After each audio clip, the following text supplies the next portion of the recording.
Bagaimanakah awal mula kebencian Raja Iblis Azazil terhadap Nabi Adam alaihissalam? Apa yang menyebabkan makhluk yang dulunya paling taat berubah menjadi musuh bebuyutan manusia?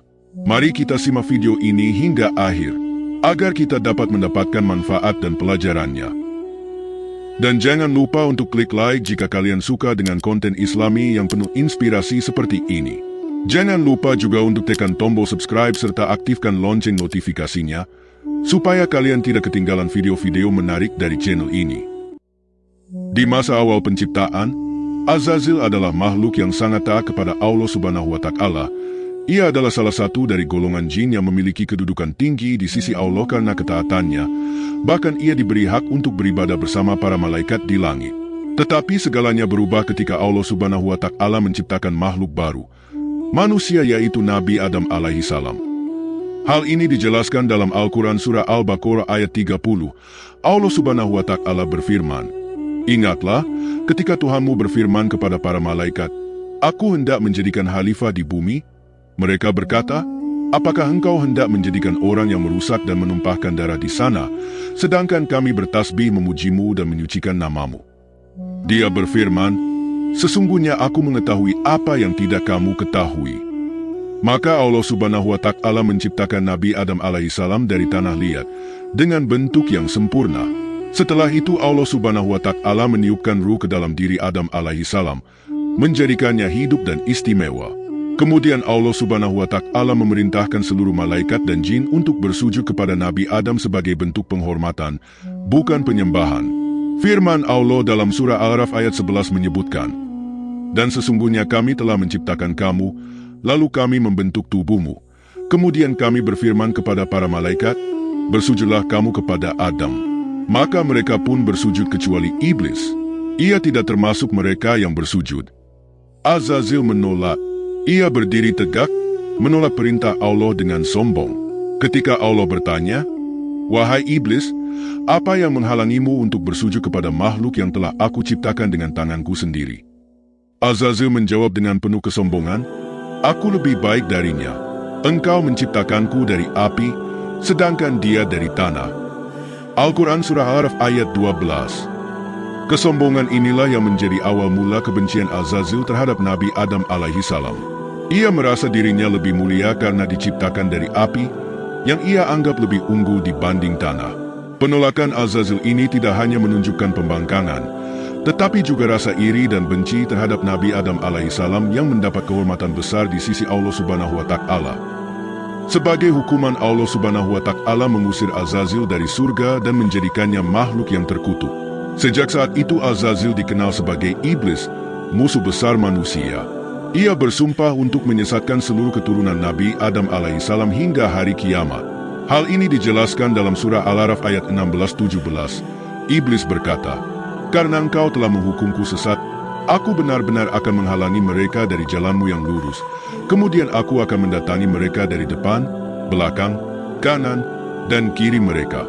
Dan engkau tidak akan mendapati kebanyakan mereka bersyukur." Begitulah kebencian iblis terhadap Nabi Adam alaihissalam dimulai. Ia merasa iri, sombong, dan menolak menerima kehendak Allah Subhanahu wa Ta'ala. Kebencian ini tidak hanya berhenti pada Nabi Adam alaihissalam, tetapi juga diwariskan kepada seluruh keturunannya, yaitu kita umat manusia. Sejak saat itu iblis bersumpah untuk terus menggoda manusia agar tersesat dari jalan Allah Subhanahu wa Ta'ala. Namun, Allah Subhanahu wa Ta'ala juga memberikan kita pelindung, yaitu akal, hati, dan iman. Dengan ini, kita dapat melawan tipu daya iblis. Firman Allah dalam surah An-Nahl ayat 99-100 menjelaskan bahwa iblis tidak akan berkuasa atas hamba-hamba Allah yang beriman dan bertawakal kepadanya. Lalu bagaimanakah cara Raja Iblis Azazil pertama kali menyesatkan manusia, yakni Nabi Adam alaihissalam dan Hawa? Setelah Allah Subhanahu wa Ta'ala menciptakan Nabi Adam alaihissalam dan menempatkannya di surga, Nabi Adam alaihissalam hidup dalam kebahagiaan. Allah menciptakan Hawa sebagai pendampingnya dan mereka diberi kebebasan menikmati segala kenikmatan surga. Namun Allah memberikan satu larangan, jangan mendekati pohon terlarang.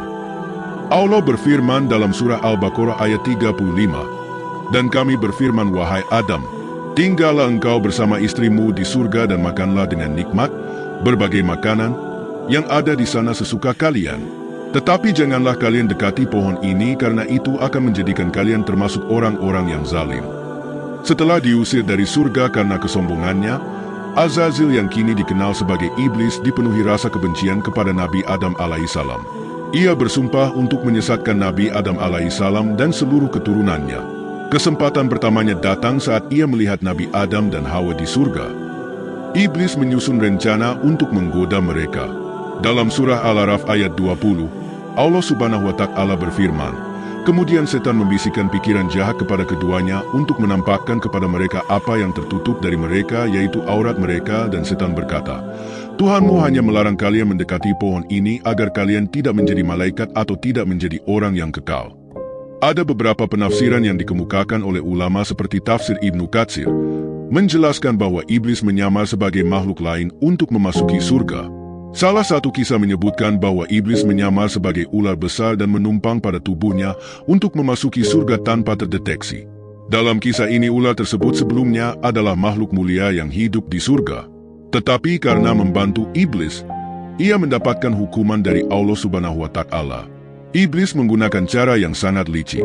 Ia mendekati Nabi Adam dan Hawa dengan bisikan lembut dan penuh rayuan. Ia mengatakan bahwa pohon terlarang itu bukanlah sesuatu yang berbahaya, melainkan jalan menuju kekekalan dan kebahagiaan abadi. Dalam surat Taha ayat 120, iblis berkata, Wahai Adam, maukah aku tunjukkan kepadamu pohon keabadian dan kerajaan yang tidak akan binasa? Melalui bujuk rayunya yang terus-menerus, iblis akhirnya berhasil menanamkan keraguan di hati Nabi Adam dan Hawa. Mereka tergoda dan mendekati pohon tersebut. Ketika mereka memakan buahnya, aurat mereka langsung terlihat dan mereka merasa malu. Mereka segera menutupi diri dengan dedaunan surga. Allah Subhanahu wa Ta'ala berfirman dalam surah Al-Araf ayat 22, maka setan berhasil menjatuhkan mereka berdua melalui tipu daya. Ketika mereka merasakan buah dari pohon itu, tampaklah aurat mereka dan mulailah mereka menutupi diri dengan daun-daun surga. Iblis merasa puas dengan keberhasilannya. Namun, meskipun Nabi Adam alaihissalam dan Hawa melakukan kesalahan, mereka segera menyadari dosa mereka dan memohon ampun kepada Allah Subhanahu wa Ta'ala. Dalam surah Al-Baqarah ayat 37 disebutkan, kemudian Adam menerima beberapa kalimat dari Tuhannya, maka dia menerima taubatnya. Sungguh, dia Maha Penerima Taubat, Maha Penyayang. Sebagai konsekuensi dari perbuatannya, Nabi Adam alaihissalam dan Hawa diturunkan ke bumi. Disinilah permulaan kehidupan manusia di dunia. Sementara itu iblis melanjutkan sumpahnya untuk terus menggoda dan menyesatkan manusia hingga hari kiamat.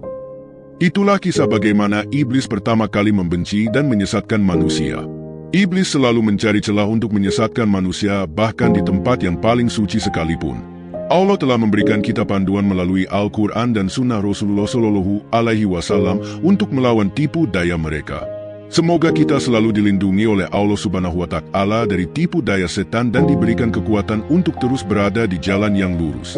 Sebuah hikmah penting sebagaimana Allah Subhanahu wa Ta'ala selalu membuka pintu taubat bagi hambanya yang bersalah, asalkan mereka mau kembali kepadanya dengan tulus. Dan kita, sebagai manusia, harus selalu waspada terhadap tipu daya setan yang licik dan penuh tipu muslihat. Terima kasih sudah menyimak kisah penuh hikmah ini. Jangan lupa untuk like, share, dan subscribe agar tidak ketinggalan kisah Islami lainnya. Wassalamualaikum warahmatullahi wabarakatuh.